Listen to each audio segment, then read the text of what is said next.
Alright, next na transformer piece natin na kailangang i-review ay si Ratchet naman. Babalik ko lang to kay sino to? Thundercracker. Wait lang balik lang natin. Okay. Thank you very much, Blockies, for sending this for unboxing, review, and customization. Next, we have Ratchet. Ito yung favorite ko out of the bunch kasi very different siya, very different colorway. You have white and red color palette. Tapos meron siya ditong LED display na parang lifeline. Teka, kuha lang ako ng brush para ma-point ko yung mga gusto kong i-explain. Lahat ng blockies merong base for additional display option para mas maging stable yung kanyang mga poses. Very cool. This is the front and back. Tapos yung kanyang head, meron siyang parang V na color na black. Then you have the blue eyes, lighter gray na face, and then yellow na accents.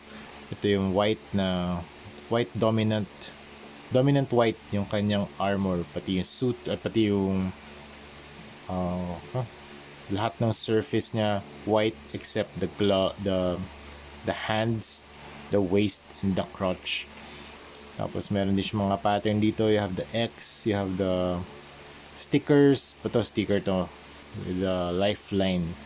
Tapos meron siyang cross na symbol for parang medic. Then meron din siyang weapon, yung gun, and then you have the blast effect na katulad nung kay Megatron and kay Ironhide. So halos pareho pala ng build to si Ironhide and si Ratchet. Yan, halos same parts, iba lang yung colorway and yung mga print sa kanyang shoulders. Pero ayan, ito yung difference niya sa waist. Yan, sa waist, sa yung print dito, yung head armor, dito sa shoulder armor. Yan. Meron din siyang alt hands dito sa ating bucket.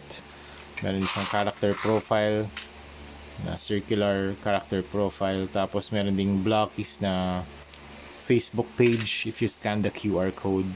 Articulation, up, down, tilt, 360.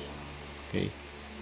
Tapos up, can rotate, outward, rotation, double jointed elbow, and then ball joint yung kamay. Waist can rotate 360, no problem. Feet can kick forward, side, backward, double jointed knee, and then ball joint yung paa. Okay, post lang natin. So that's it mga momsir. This is very very playable Blockies Transformers figures. Yan, para sa mga kids and sa mga gusto mag-collect ng mga Transformers na mas maliliit yung scale. 4 inches lang to mga momsir, pero sobrang angas, ang ganda i-post, ang sarap paglaruan. So Blockies Transformers figures, Galaxy version 1, fun and easy to build, space saver.